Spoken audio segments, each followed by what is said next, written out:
Françaises, Français, les 30 juin et 7 juillet, vous aurez à faire un choix de société. D'un côté, les extrêmes. L'extrême droite et son programme de faillite et de division. Une extrême droite qui ne cesse de changer de position sur chaque sujet. Un saut dans le vide pour les Français. L'extrême gauche, la menace de la ruine économique et le retour du matraquage fiscal.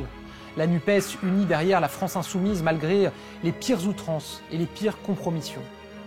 De l'autre côté, il y a nos candidats, ensemble pour la République.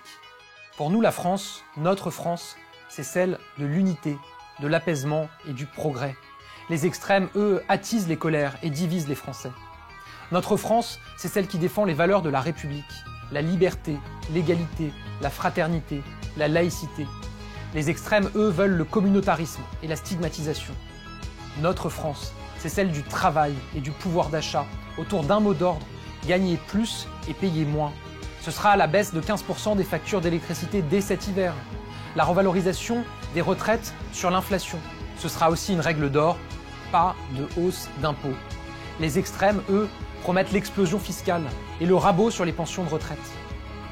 Notre France, c'est celle qui donne un accès aux soins à tous et une éducation de qualité à nos enfants. Les extrêmes, eux, mèneraient à la faillite de nos services publics. Notre France, c'est celle qui réussit la transition écologique. Alors que les émissions de gaz à effet de serre ont diminué de 20% depuis 2017, les extrêmes, eux, refusent pour les uns le nucléaire, pour les autres les énergies renouvelables. Notre France, c'est celle qui veille sur l'ordre républicain, la sécurité de tous et la lutte contre l'impunité. Les extrêmes, eux, mèneraient à la brutalité, au désordre. Certains proposent même de désarmer nos policiers. Alors dès le 30 juin, pas une voix ne doit manquer pour la France et les Français.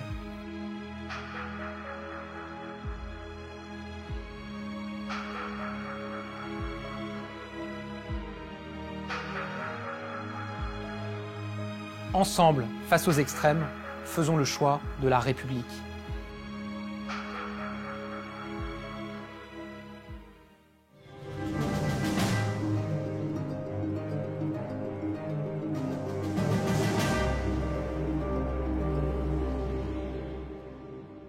Mes chers compatriotes, dimanche 30 juin, vous êtes appelés aux urnes pour des élections législatives anticipées. C'est un scrutin majeur qui va vous permettre de choisir une nouvelle majorité pour le pays et donc une autre politique pour la France. Après l'espoir qui s'est levé dans le pays lors des dernières élections européennes il y a quelques jours, je vous propose désormais un gouvernement d'union nationale.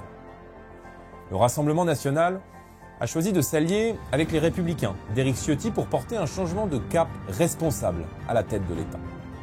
Si cette alliance des Patriotes et des Républicains obtient une majorité, je deviendrai alors Premier ministre. Laissez-moi vous expliquer ma méthode d'action. Dès les premières semaines, je fixerai 3 grandes priorités. La défense de votre pouvoir d'achat, par la baisse des taxes sur les carburants, l'électricité, le fioul, le gaz, et en dérogeant aux règles européennes de fixation des prix pour faire baisser les factures de 30%. Deuxièmement, le rétablissement de la sécurité, avec un tournant de fermeté en matière pénale, en incluant la suspension des allocations familiales aux familles de délinquants et bien sûr l'instauration de peines minimales. La maîtrise de l'immigration ensuite, en facilitant les expulsions de délinquants et criminels étrangers et en supprimant le droit du sol. Après ces urgences, viendra le temps des réformes. Mon gouvernement agira pour le redressement des services publics, de l'école, de la santé, pour la simplification de l'économie, le soutien à la croissance, le rétablissement de l'autorité et la mise en place d'un système de retraite plus juste prenant en compte la pénibilité des métiers. Face à l'échec du gouvernement sortant, face au risque de la coalition du pire menée par l'extrême gauche qui prône la haine de la police, qui flirte avec l'antisémitisme et qui souhaite instaurer toujours plus d'impôts pour accueillir toujours plus d'immigration, nous incarnons, nous, la voie de la fierté française et du redressement. Françaises, Français, je vous appelle au vote le dimanche 30 juin prochain. Faites entendre votre voix et ne laissez personne décider à votre place. Renouer avec l'espérance, c'est enfin possible. Mais pour cela, il faut aller voter. Alors le 30 juin, je compte sur vous.